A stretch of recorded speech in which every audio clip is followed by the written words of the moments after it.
Okay, welcome into this video on solving one and two step inequalities. Here's the nod.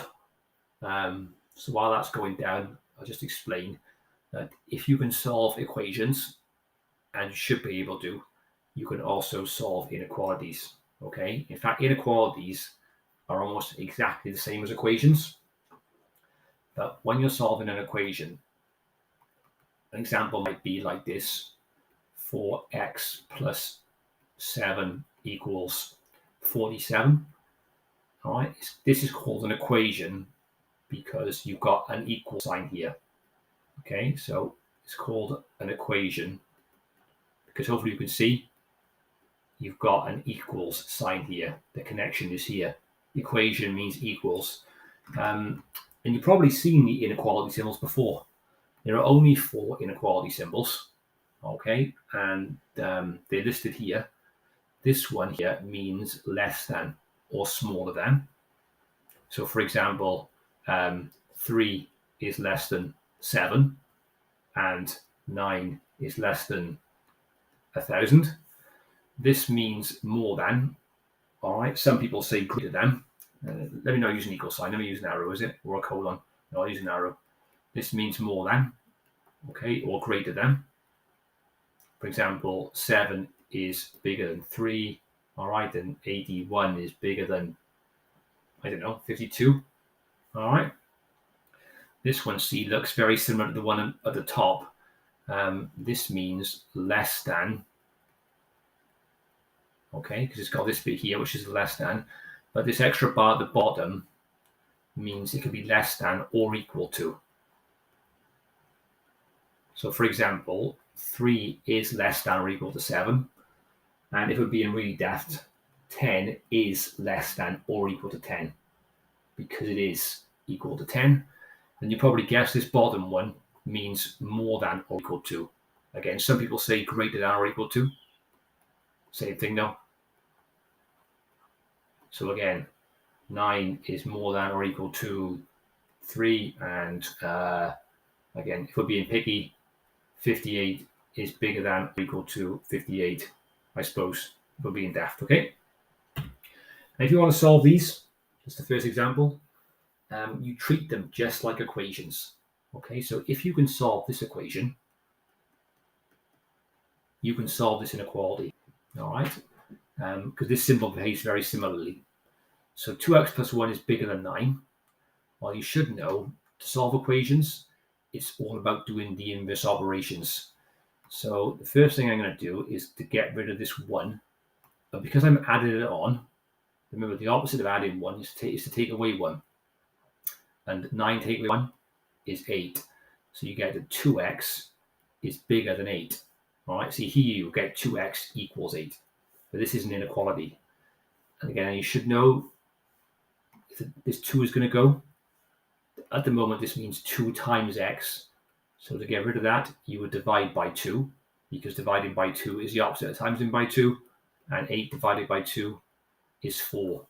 So in this case, you get x equals 4. But for this inequality, you do get x is bigger than 4.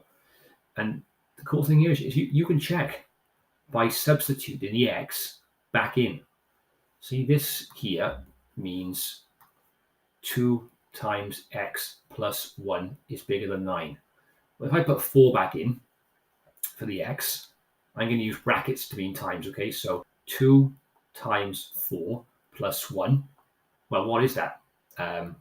2 times 4 is 8. 8 add 1 is 9, which makes sense, right? Because so that means when x is 4, I get exactly 9. So when x is bigger than 4, which is the case here, I will get an answer bigger than 9. So you can check, okay, that it works. This one does. Right, example 2 is here. So try this one then. Very similar. Get rid of the 7, get rid of the 3, and then come back when you're ready for the answer. Okay, welcome back. So this time round, if this 7's got to go, because I'm taking it away, instead you would need to add it on, do the inverse operation. So 23 add 7 is 30. So that's the worst symbol ever, sorry. I'm bad at drawing these. So 3x is bigger than 30. And then you would divide by the 3 to get rid of it. So divide by 3, and 30 divided by 3 is 10. So as long as x is bigger than 10, I claim this left-hand side is bigger than 23. Well, let's check. 3 times 10, take away 7. Well, 3 times 10 is 30. Take away 7 is 23. So it works. When x is 10, this is 23. So if x is bigger than 10, my answer will be bigger than 23. So it's going to work. This is too easy. Okay, last one then, example 3. Pause the video, have a go, come back when you're ready. Okay, welcome back. So hopefully you spotted the pattern by now. This 11's got to go. So the inverse would be to take away 11. So 256, try that again. 256 take away 11 is 245. And now I have to divide by the 5. Okay, for this, you might need the bus stop method for this. Maybe you can do it in your head. All right, but if you do 245 divided by 5, I think you get 49. And let's check. Let's do 5 times 49 plus 11 and see what we get. Well, 49 times 5 is 245, plus 11 is 256. So we're good, because when x is 49, I get 256, but my x is bigger than or equal to 49. So I'm bound to get an answer that's bigger than or equal to 256, which is what I want. Easy peasy. Okay, here's the main task. Pause the video, have a go, come back when you're ready, and I will show the answers to this one in 5, 4, 3, 2, 1. Here they are. So mark what you've done. There is also a challenge question, which I'll show in 5, 4, 3, 2, 1. Here it is. And then the answer to the challenge question is coming up in 5, 4, 3, 2, 1. It's here. So 54.55%. You have to carry the pattern on and try and make it happen. That was a tough one though. And I hope now coming up is the checking question. They are. Okay. So pause the video, have a go, and come back when you're ready. The first one's easy. The second one might require some thought. Okay, welcome back. Isn't question 1 easy? Just to make sure we're okay with it. So let me do the inverse of -5, which is to add on 5. So 6x is less than or equal to 24. Divide by 6 to get rid of the 6. And that means that x is less than or equal to 4. And let's check. 6 times 4, take away 5. Well, 6 4s are 24. Take away 5. That is 19, which is good, right? Because that means when x is 4, the answer is 19.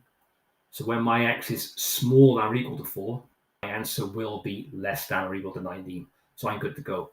X is less than or equal to 4. And question 2, we haven't seen this type today, but we have solved in the past equations containing brackets.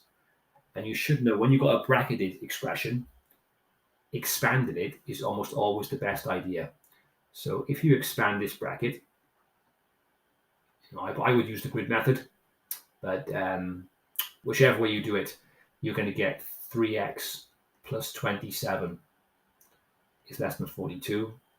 Okay, actually, if you want to see how I did that, if I put it in blue here, I just did this. I did 3 times x plus 9. 3 times x is 3x, and 3 times 9 is 27. That's where this green bit came from here. Now it's back to normal. Let's get rid of the 27 by taking it away. And 42 take away 27 is 15. And then divide by 3. So how many 3s are in 15? 5. And again, you can check this one either by substituting it back into this one, or this one is up to you. I may put it back into the top one. Both work. So 3 times 5 plus 9. Well, what's that? Well, the bracket 5 add 9 is 14, and 3 times 14 is 42. Okay, so when x is 5, I get exactly 42. My x is bigger than 5, so I'm going to get more than 42, which is what I want. Easy peasy. Okay, and with that, we're done. Nice one.